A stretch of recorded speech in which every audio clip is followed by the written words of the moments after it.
श्री वल्लभाधीश की जय। श्री गुसाई जी परम दयाल की जय। श्याम सुंदर श्री यमुने महारानी की जय। श्री गिरिराज धरण की जय। श्रीमद् भागवत पंचम स्कंद। आज है 18वां अध्याय। पिछले वाले अध्याय में यानी 70वें अध्याय में हमने पढ़ा था शंकर जी ने किस तरीके से शंकर जी की स्तुति की थी और गंगा जी का भी विवरण हमने पिछले वाले अध्याय में पढ़ा था। आज हम पढ़ेंगे भिन्न भिन्न वर्षों का वर्णन। अथाष्टादशोऽध्याय। श्री सुखदेव जी कहते हैं, राजन, भद्रा वर्ष में धर्मपुत्र भद्रश्रवा और उनके मुख्य सेवक भगवान वासुदेव की हयग्रीव संज्ञक धर्ममयी प्रिय मूर्ति को अत्यंत समाधि निष्ठा के द्वारा हृदय में स्थापित कर इस मंत्र का जप करते हुए इस प्रकार स्तुति करने लगे। भद्रश्रवा और उनके सेवक कहते हैं, चित्त को विशुद्ध करने वाले ओमकार स्वरूप भगवान धर्म को नमस्कार है। अहो, भगवान की लीला बड़ी विचित्र है, जिसके कारण यह जीव संपूर्ण लोकों का संहार करने वाले काल को देखकर भी नहीं देख पाता और तुच्छ विषयों का सेवन करने के लिए पापमय विचारों की उधेड़ बुन में लगा हुआ अपने ही हाथों अपने पुत्र और पिता आदि की लाश को जलाकर भी स्वयं जीते रहने की इच्छा करता है। विद्वान लोग जगत को नश्वर बताते हैं और सूक्ष्मदर्शी आत्मज्ञानी ऐसा ही देखते भी हैं।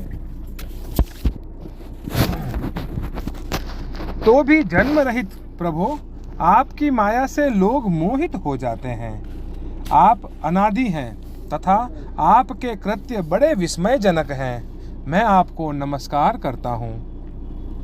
परमात्मन, आप अकर्ता और माया के आवरण से रहित हैं, तो भी जगत की उत्पत्ति, स्थिति और प्रलय ये आपके ही कर्म माने गए हैं। सो ठीक ही है, इसमें कोई आश्चर्य की बात नहीं है, क्योंकि सर्वात्म रूप से आप ही संपूर्ण कार्य के कारण हैं और अपने शुद्ध स्वरूप में इस कार्य कारण भाव से सर्वथा अतीत हैं।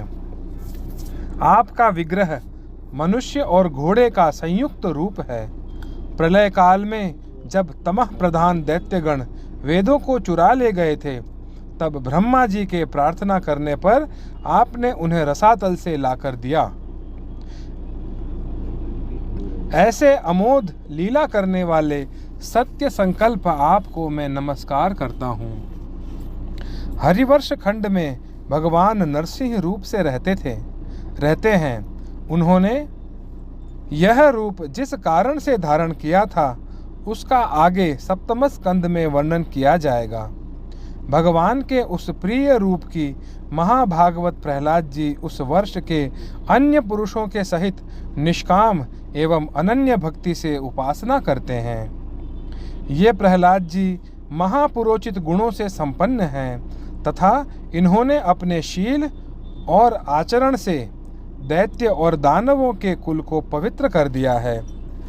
वह इस मंत्र तथा स्तोत्र का जप पाठ करते हैं। ओमकार स्वरूप भगवान श्री नरसिंह देव को नमस्कार है। आप अग्नि आदि तेजों के भी तेज हैं, आपको नमस्कार है। हे वज्रनख, हे वज्रदृष्ट, आप हमारे समीप प्रकट होइए। हमारी कर्म वासनाओं को जला डालिए। हमारे अज्ञान रूप अंधकार को नष्ट कीजिए। ओम स्वाहा, हमारे अंतःकरण में अभयदान देते हुए प्रकाशित होइए। ओम क्षुरोम, नाथ, विश्व का कल्याण हो, दुष्टों की बुद्धि शुद्ध हो, सब प्राणियों में परस्पर सद्भावना हो, सभी एक दूसरे का हित चिंतन करें, हमारा मन शुभ मार्ग में प्रवृत्त हो और हम सब की बुद्धि निष्काम भाव से भगवान श्री हरि में प्रवेश करे।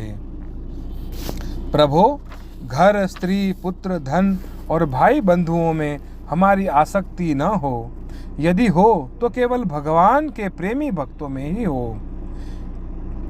जो संयमी पुरुष केवल शरीर निर्वाह के योग्य अन्न आदि से संतुष्ट रहता है, उसे जितना शीघ्र सिद्धि प्राप्त होती है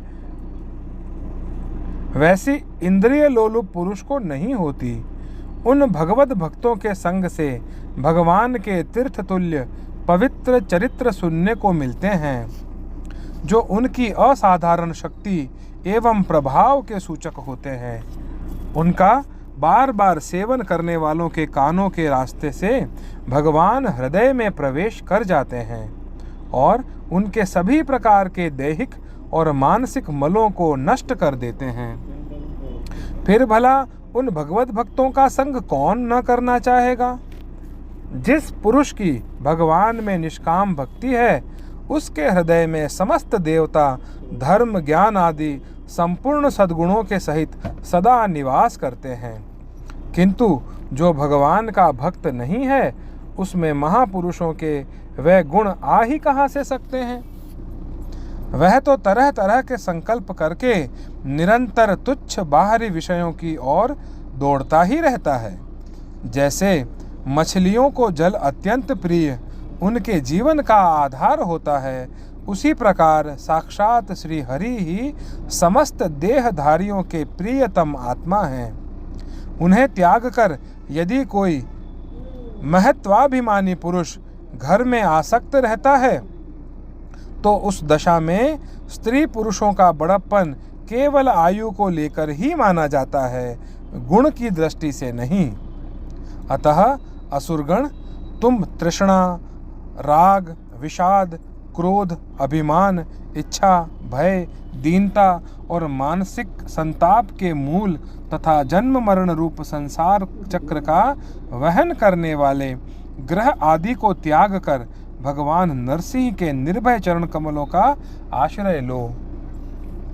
केतुमाल वर्ष में लक्ष्मी जी का तथा संवत्सर नामक प्रजापति के पुत्र और पुत्रियों का प्रिय करने के लिए भगवान कामदेव रूप से निवास करते हैं। उन रात्रि की अभिमानी देवता रूप कन्याओं और दिवस अभिमानी देवता रूप पुत्रों की संख्या मनुष्य की 100 वर्ष की आयु के दिन और रात के बराबर अर्थात 36 हजार वर्ष है और वे ही उस वर्ष के अधिपति हैं।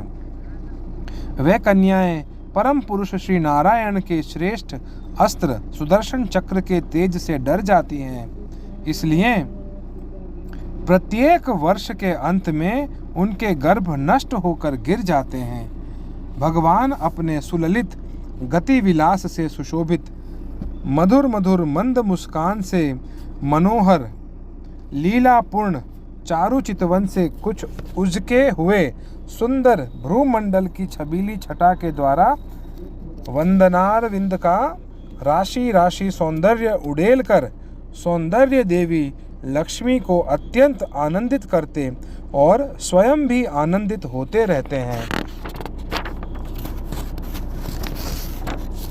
लक्ष्मी जी परम समाधि योग के द्वारा भगवान के उस मायामय स्वरूप की रात्रि के समय प्रजापति संवत्सर की कन्याओं सहित और दिन में उनके पतियों के सहित आराधना और वे इस मंत्र का जप करती हुई भगवान की स्तुति करती हैं। जो इंद्रियों के नियंता और संपूर्ण श्रेष्ठ वस्तुओं के आकर हैं, क्रिया शक्ति, ज्ञान शक्ति और संकल्प, अध्यवसाय आदि चित्त के धर्मों तथा उनके विषयों के अधीश्वर हैं। 11 इंद्रिय और 5 विषय इन 16 कलाओं में युक्त हैं। वेदोक्त कर्मों से प्राप्त होते हैं तथा अन्नमय, अमृतमय और सर्वमय हैं। उन मानसिक, इंद्रियक एवं शारीरिक बल स्वरूप परम सुंदर भगवान कामदेव को ओम ह्राम ह्रीम ह्रूम इन बीज मंत्रों के सहित सब ओर से नमस्कार है। भगवान आप इंद्रियों के अधीश्वर हैं। स्त्रियां तरह तरह के कठोर व्रतों से आपकी ही आराधना करके अन्य लौकिक पतियों की इच्छा किया करती हैं, किंतु वह उनके प्रिय पुत्र, धन और आयु की रक्षा नहीं कर सकते, क्योंकि वे स्वयं ही परतंत्र हैं। सच्चा पति यानी रक्षा करने वाला या ईश्वर वही है जो स्वयं सर्वथा निर्भय हो और दूसरे भयभीत लोगों की सब प्रकार से रक्षा करे। ऐसे पति एकमात्र आप ही हैं। यदि एक से अधिक ईश्वर माने जाएं, तो उन्हें एक दूसरे से भय होने की संभावना है। अतएव आप अपनी प्राप्ति से बढ़कर और किसी लाभ को नहीं मानते। भगवान, जो स्त्री आपके चरण कमलों का पूजन ही चाहती है और किसी वस्तु की इच्छा नहीं करती, उसकी सभी कामनाएं पूर्ण हो जाती हैं। किंतु जो किसी एक कामना को लेकर आपकी उपासना करती है, उसे आप केवल वही वस्तु देते हैं, और जब भोग समाप्त होने पर वह नष्ट हो जाती है, तो उसके लिए उसे संतप्त होना पड़ता है। अजित, मुझे पाने के लिए इंद्रिय सुख के अभिलाषी ब्रह्मा और रुद्र आदि समस्त सुरासुर गण घोर तपस्या करते रहते हैं, किंतु आपके चरण कमलों का आश्रय लेने वाले भक्त के सिवा मुझे कोई पा नहीं सकता, क्योंकि मेरा मन तो आप में ही लगा रहता है। अच्युत, आप अपने जिस वंदनीय कर कमल को भक्तों के मस्तक पर रखते हैं, उसे मेरे सिर पर भी रखिए।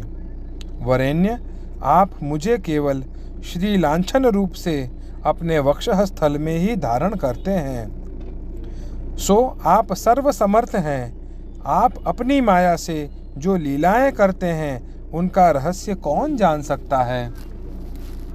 रम्यक वर्ष में भगवान ने वहाँ के अधिपति मनु को पूर्व काल में अपना परम प्रिय मत्स्य रूप दिखाया था। मनु जी इस समय भी भगवान के उसी रूप की बड़े भक्ति भाव से उपासना करते हैं और इस मंत्र का जप करते हुए स्तुति करते हैं। सत्व प्रधान मुख्य प्राण सूत्रात्मा तथा मनोबल, इंद्रिय बल और शरीर बल, ओमकार पद के अर्थ सर्वश्रेष्ठ भगवान महामत्स्य को बार बार नमस्कार है। प्रभु, नट जिस प्रकार कठपुतलियों को नचाता है, उसी प्रकार आप ब्राह्मण आदि नामों की डोरी से संपूर्ण विश्व को अपने अधीन करके नचा रहे हैं। अतः आप ही सबके प्रेरक हैं। आपको ब्रह्मादि लोकपाल गण भी नहीं देख सकते, तथापि आप समस्त प्राणियों के भीतर प्राण रूप से और बाहर वायु रूप से निरंतर संचार करते रहते हैं। वेद ही आपका महान शब्द है। एक बार इंद्र आदि इंद्रियाभिमानी देवताओं को प्राण स्वरूप आपसे डाह हुआ, तब आपके अलग हो जाने पर वे अलग अलग अथवा आपस में मिलकर भी मनुष्य, पशु, स्थावर, जंगम आदि जितने शरीर दिखाई देते हैं, उनमें से किसी की बहुत यत्न करने पर भी रक्षा नहीं कर सके। अजन्मा प्रभो, आपने मेरे सहित समस्त औषध और लताओं की आश्रय रूपा इस पृथ्वी को लेकर बड़ी बड़ी उत्ताल तरंगों से युक्त प्रलयकालीन समुद्र में बड़े उत्साह से विहार किया था। आप संसार के समस्त प्राण समुदाय के नियंता हैं। मेरा आपको नमस्कार है। हिरण्यमय वर्ष में भगवान कच्छप रूप धारण करके रहते हैं। वहाँ के निवासियों के सहित पितृराज अर्यमा भगवान की उस प्रियतम मूर्ति की उपासना करते हैं और इस मंत्र को निरंतर जपते हुए स्तुति करते हैं, जो संपूर्ण सत्वगुण से युक्त है। जल में विचरते रहने के कारण जिनके स्थान का कोई निश्चय नहीं है तथा जो काल की मर्यादा के बाहर है, उन ओमकार स्वरूप सर्वव्यापक सर्वाधार भगवान कच्छप को बार बार नमस्कार है।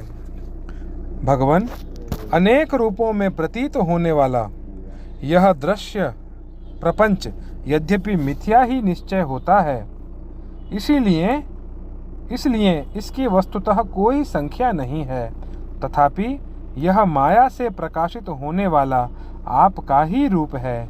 ऐसे अनिर्वचनीय रूप आपको मैं नमस्कार करता हूँ। एकमात्र आप ही जरायुज, स्वेदज, अंडज, उद्भिज, जंगम, स्थावर, देवता, ऋषि, पितृगण, भूत, इंद्रिय, स्वर्ग, आकाश, पृथ्वी, पर्वत, नदी, समुद्र, द्वीप, ग्रह और तारा आदि विभिन्न नामों से प्रसिद्ध हैं। आप असंख्य नाम, रूप और आकृतियों से युक्त हैं। कपिल आदि विद्वानों ने जो आप में 24 तत्वों की संख्या निश्चित की है, वह जिस तत्व दृष्टि का उदय होने पर निवृत्त हो जाती है, वह भी वस्तुतः आपका ही स्वरूप है।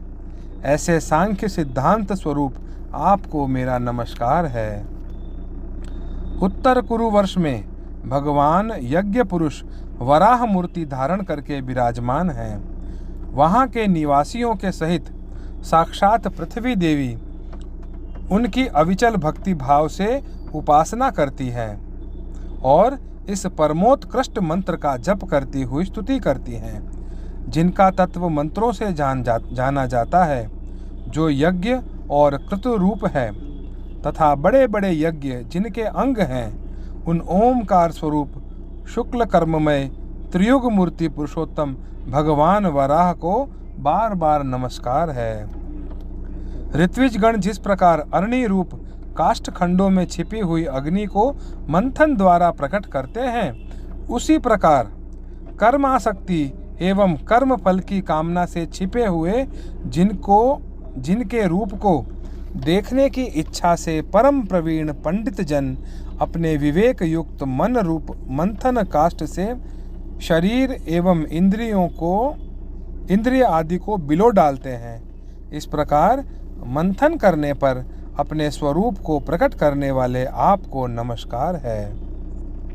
विचार तथा यम नियम आदि योगांगों के साधन से जिनकी बुद्धि निश्चयात्मिका हो गई है, वे महापुरुष द्रव्य यानी विषय, क्रिया यानी इंद्रियों के व्यापार, हेतु यानी इंद्रियाधिष्ठाता देवता, आयान यानी शरीर, ईश काल और कर्ता यानी अहंकार आदि माया के कार्यों को देखकर जिनके वास्तविक स्वरूप का निश्चय करते हैं, ऐसे मायिक आकृतियों से रहित आपको बार बार नमस्कार है।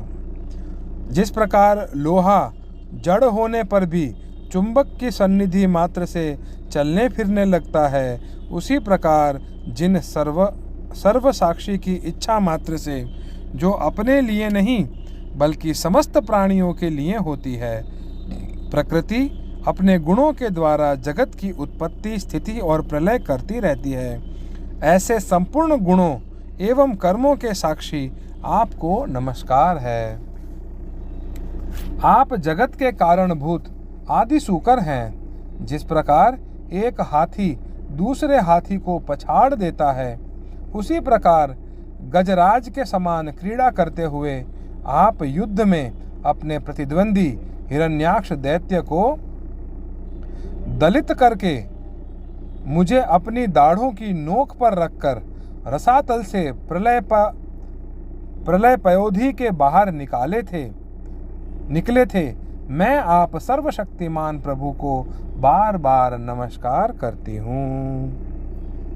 इति श्रीमद्भागवते महापुराणे पारमहंस्यां संहितायां पंचमस्कंधे भुवनकोश वर्णनम नामाष्टादशोऽध्यायः।